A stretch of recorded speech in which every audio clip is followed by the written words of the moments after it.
Brody's Cause on the outside. Final furlong of the Claiborne Breeders' Futurity. Brody's Cause a final try. Brody's Cause and Corey Lannery a tremendous run.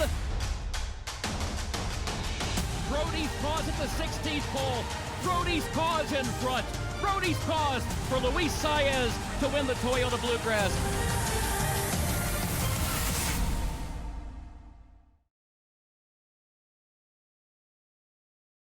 Hi, everybody, and welcome to Spa Babies, presented by Spendthrift, the Breeders' Farm. I'm Dan Illman, along with Nicole Russo, and we'll close out the month of July in Spa Babies by kicking off Wednesday's Late Pick 5. It's race number 6, and as we take a look at the field, we're going 5.5 furlongs for 2-year-old fillies, a maiden special weight with an overflow field, and our sponsor, Spendthrift Farm's stalwart stallion, Into Mischief, represented by 3 runners in the race. The number 4, Slam Dunk, the number 6, Figure of Speech, and on the also eligible list, the number 12, Drop a Hint. Nicole, will take the field in post-position order, beginning with the number 1, Mochaccino. This is a filly by Uncaptured, who sold for $60,000 as a yearling. I see a lot of turf in this pedigree. There is a lot of turf, especially on the female side of the family, but you know, I'm a little bit intrigued by Mochaccino here. Uncaptured got off to a very good start with his 2-year-olds last year.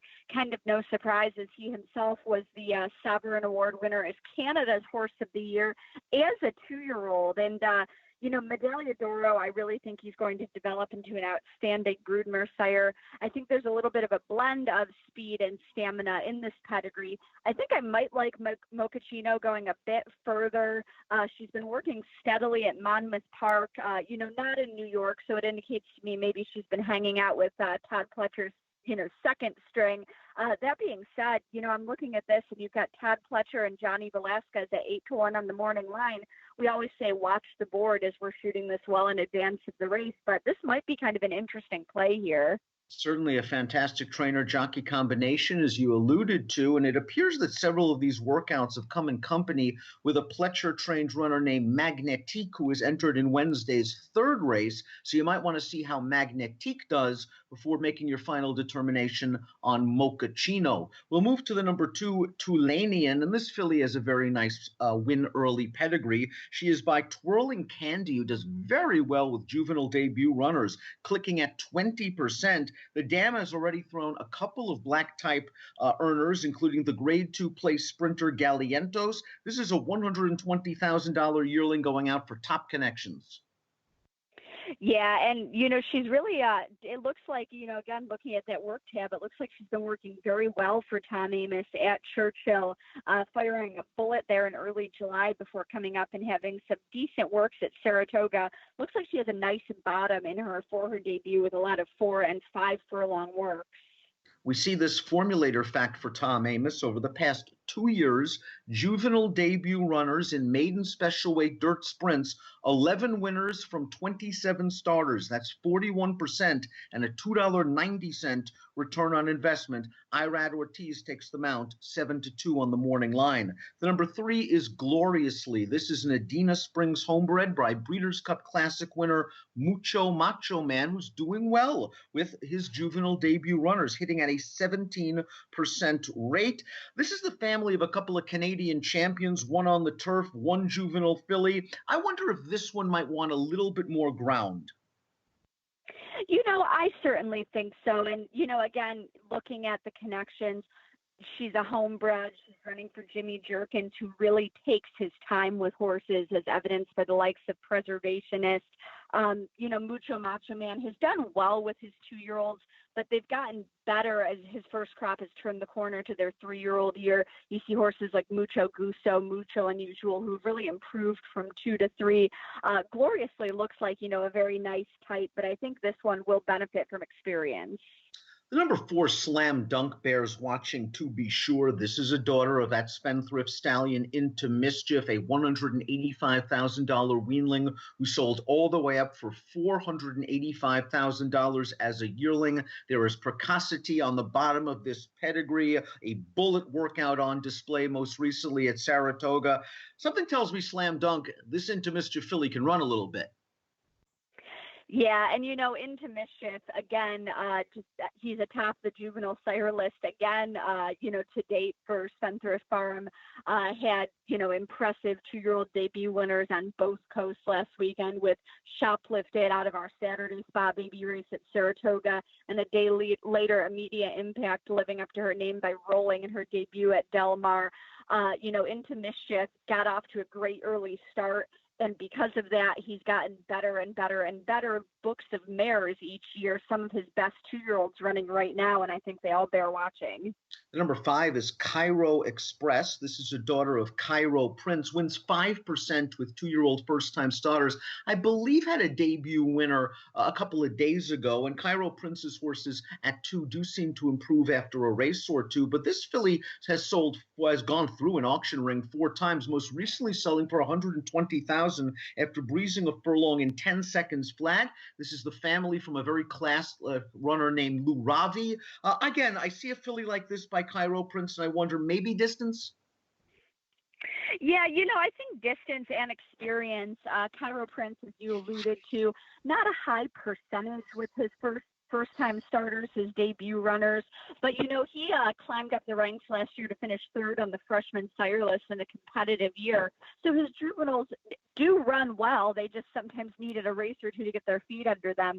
That being said, another one who's coming off a bullet work for trainer Joe Sharp. The number 6 is Figure of Speech. This is the other Into Mischief in the body of the race.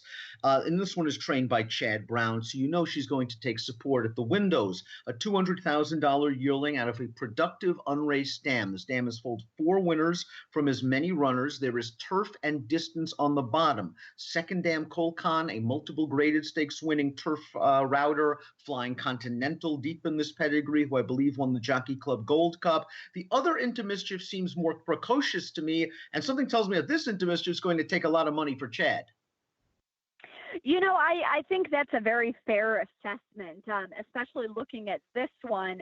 I do see a lot of turf, as you mentioned, on the bottom side of that pedigree. Into Mischief can get you a turf horse. Of course, runners like Vijack, who is really a multi-purpose horse. I'm wondering if a change of surface might be down the line for her, especially coming out of Chad Brown's barn. The number 7 is Halajuri, an $85,000 daughter from the first crop of Bayern, winner of the Haskell and, of course, the Breeders' Cup Classic. Bayern, Nicole, has gotten off to a very nice start as a stallion. Lot of turf on the bottom of this pedigree. Yeah, there's definitely a lot of turf on the bottom of the pedigree, and Bayern, I do think, is going to be a multi-purpose kind of sire. You look at his female family, and he's from that great Courtly D female line. Horses from that family, you have prominent winners on turf, prominent winners on dirt. So I think Bayern might have the possibility, to be a little bit of a hidden turf sire. Of course, he had, brilliant speed, winning races like the Woody Stephens at Belmont, that he could carry a distance. I think he's a very interesting stallion. I think an under-the-radar 2-year-old to watch, maybe a horse that can crack your single-race exotics at a price, is the 8. This My Time. This is a half-sister to 2 black-type earners, including a graded stakes-winning turf runner named Speed Seeker. She sold well, $140,000 most recently as a juvenile, and this dam has done well. She's foaled 7 winners from 9 runners. From the first crop of Carpe Diem, how have the Carpe Diems fared thus far? What do you expect from them for the rest of the year? Carpe Diem, he's had a couple of winners already, and certainly he was a very quick 2-year-old. He was a 7-figure purchase at a 2-year-old in training sale after breezing very well. But he did do his best work around 2 turns. He was a Grade 1 winner as a juvenile later in the year and going around 2 turns in the Breeders' Futurity at Keeneland. He's a half-sibling to 2 horses who were graded route-winning 2-year-olds. Of course, he continued on to run well at 3.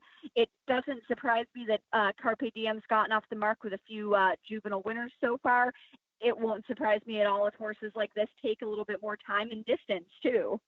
The number 9 is One Time Around, and I really like the mixture in this pedigree. The stamina of Empire Maker over the speed in the bottom half of this family. This filly sold for $400,000. The dam's a full sister to a grade 3 placed router named Tecton, but she's also a half to Starfish Bay, a very fleet stakes winning turf sprinter. And the second dam was precocious as well. Touch Love was a graded stakes winner as a 2-year-old. One Time Around goes out for Mark Henning. It'll be interesting to see which way she goes. Does she go more towards the Empire Maker stamina or the speed on the bottom?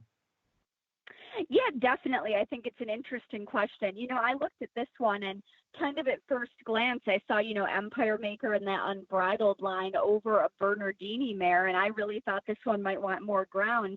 But then, as you mentioned, some stakes performing sprinters in the family and the likes of Starfish Bay, Touch Love. So I think this one really could go either way. The number 10, Power of Magic, has a beautiful pedigree, a G. Watts Humphrey homebred, daughter of first crop stallion Honor Code, a half-sister to Ride on Curlin, who was third in the Preakness, multiple grade 1 placed. This dam was very precocious. She was juvenile grade 2 place sprinting. The second dam, Victory Ride, was just a brilliantly fast horse in her own right. Again, another combination of stamina over speed. Do you think the Honor Codes will be precocious? He won on debut, but he came from a mile back for Shug McGahee at Saratoga that day. Yeah, he was a late rallying runner, as you mentioned. That race, the Met Mile, the Whitney. Honor Code was a graded performer at 2, but, he turned in his best season as an older horse when he was a champion. He could win going 2 turns. He won races like that 1-turn Met Mile in such a brilliant performance. I think being from the AP Indy sire line, his offspring are going to want to go longer, and that they will benefit from experience as their sire did. This horse, a blend of speed and stamina, she might be able to win going a bit shorter. But again, looking at the connections, these are connections who will take their time with a horse. I think they might be happy to see it, a solid late run from Power of Magic from that outside post. And this might be one to circle in the future. I tend to agree completely, and the formulator fact does as well for Rusty Arnold on Power of Magic. Over the past 5 years, with 2-year-old first-time starters in maiden special weight dirt sprints, 0 for 43. Rusty Arnold, like Shug McGahee, like Bill Mott, the old school horsemen, they like to take their time, especially with these well-regarded homebreds. All right, we're kicking off the pick 5 with race number 6. We won't have the benefit of panic analysis or being able to watch the tote board, but it's a fascinating race. Who do you like? This really is an interesting race, and I think it's a wide open race with a lot of value. Again, I'm going to advise you to watch the tote board, but I think you might be able to get some nice value with Mochaccino for Pletcher and Velasquez. Again, uncaptured, does very well with his 2-year-old, and also the stallion who does very well with his 2-year-old into Mischief. I'm going to take a look at Slam Dunk. Coming off that bullet work at Saratoga, take a peek at our colleague Mike Walsh's Clocker reports for this card and see what he thinks of Slam Dunk. I believe he really was impressed with Slam Dunk's most recent workout. What's not to like on the watch? 5 furlongs and 59 and change. Tulanian, the number 2, ticks a lot of boxes for me. The sire, Twirling Candy, excels with 2-year-old first-time starters at 20%. The dam has already thrown a grade 2 place sprinter. We mentioned the positive Tom Amos formulator fact. Irad Ortiz gets the mount. I'm going to be keying most of my play around Tulanian. I'm also going to be using the 10, the 5, and the 8. Horses that may want a little bit more distance and more experience, but horses that should offer value and might be able to creep in to the single race exotics. We close out July on Spa Babies by kicking off the late pick 5. It's race number 6 at Saratoga. It's Spa Babies presented by Spendthrift, the Breeders' Farm.